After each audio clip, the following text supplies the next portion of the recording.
Chegou a hora da cozinha popular aqui no SPTV e a gente vai falar sobre um instrumento essencial. Afinal, né, quase toda receita começa assim, corte em fatias, pique em pedaços, alguma coisa desse tipo aí.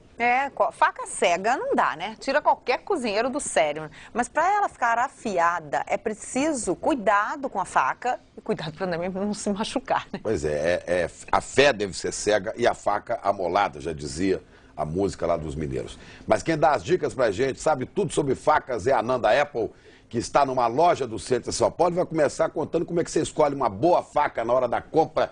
Good day, Sunshine. Fala, Nanda. Good day, Chico. Uma boa faca pode ser de aço inoxidável ou então de aço carbono. Existem de todos os tipos de cabos. A de aço carbono é assim, pesadona, custa R$ 25,00 e o fio dura muito mais. Pois a faca é um dos instrumentos mais antigos criados pelo homem. 2,5 milhões de anos. Faca de pedra, claro, são os registros. E até hoje muita gente não sabe afiar. Passa uma faca na outra, na quina da pia. Amolador elétrico é importado, custa R$ 200, R$ 300. Mas a gente foi descobrir um jeito baratinho de tratar bem das nossas facas. A mais tradicional é a de chefe ou para carnes, que serve para quase tudo, com a ponta em lança, em média 25 centímetros de comprimento e lâmina larga. A pequena, estreita e curta, para legumes e frutas, tem manejo bem fácil.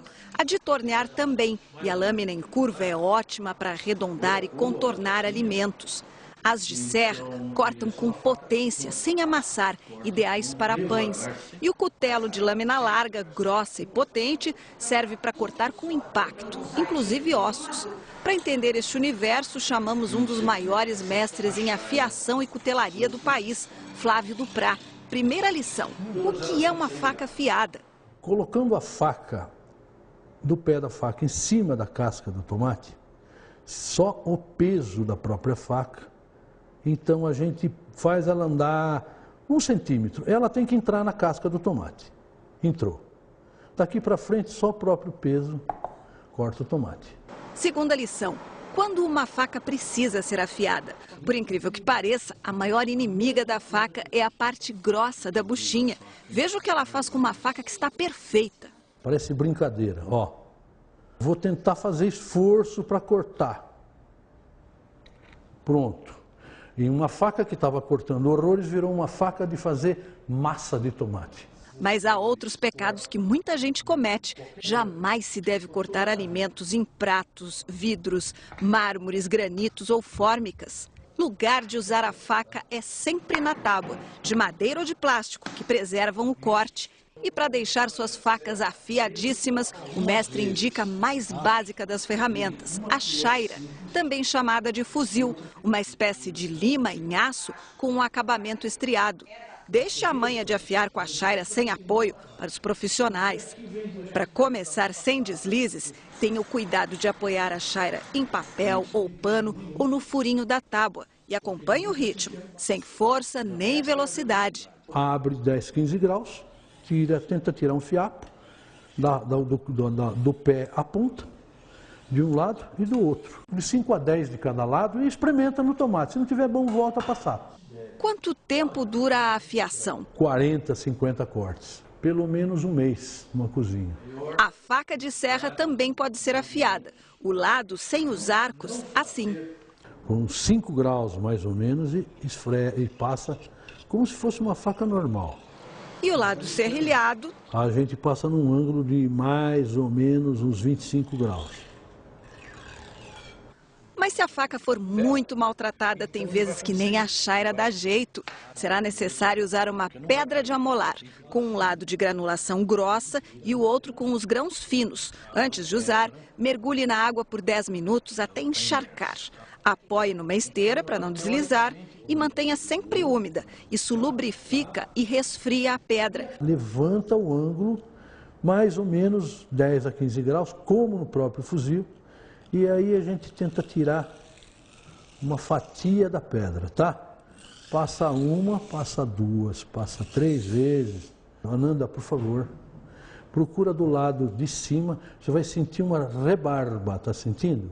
Tá áspero. Então a gente vira do lado de cá, puxa, mais ou menos as mesmas o mesmo número de vezes, tá? E verifica que a rebarba mudou de lado. Tá para cá. Isso. Então a gente vira a pedra, põe a aguinha de novo, para não deixar faltar.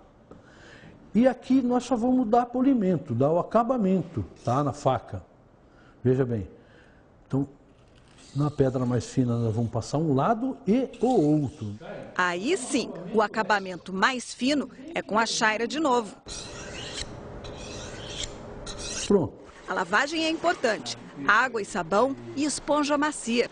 E atenção, guardar a faca desse jeito faz o atrito dos talheres acabar com a afiação. Guarde a faca separadamente ou crie de graça uma bainha de papelão, meça o comprimento, dobre 2 vezes bem justinho, pressione, coloque a faca e feche com fita adesiva. Se isso tudo funciona, olha a faca do mestre Duprá de 1984. Um espelho e com o fio tinindo. E última lição, ótima para repórteres desastradas. Jamais tente segurar uma faca que está caindo. Nossa, Nanda, que perigo. Bom, dessa vez a gente riu porque você não se machucou, mas faca todo mundo sabe, né? Faca é perigosa. Agora, você tem mais dicas como essa aí de não segurar a faca caindo para evitar acidentes? Essa eu aprendi, viu, Carla? Uma básica, todo mundo bota no secador de talheres faca assim, jamais. Pode pegar alguma coisa, ó, machucar aqui. Vire, seu Flávio não vai gostar muito, ou então lave, seque na hora, que é o que ele inventou. E o fim de um mistério, como é que a gente resolve o liquidificador quando as pás não cortam mais nem banana e não pode colocar a chaira dentro? Muito simples. Casca de ovo, você junta durante a semana, bate e vira um pozinho, vai sentir aquele cheiro de broca no dente, no dentista, por causa do cálcio se desmanchando.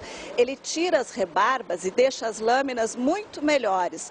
Aí você pega o pozinho que sobrou depois que bateu, pode misturar na ração do canarinho, porque é cálcio, ou jogar nas plantas como adubo.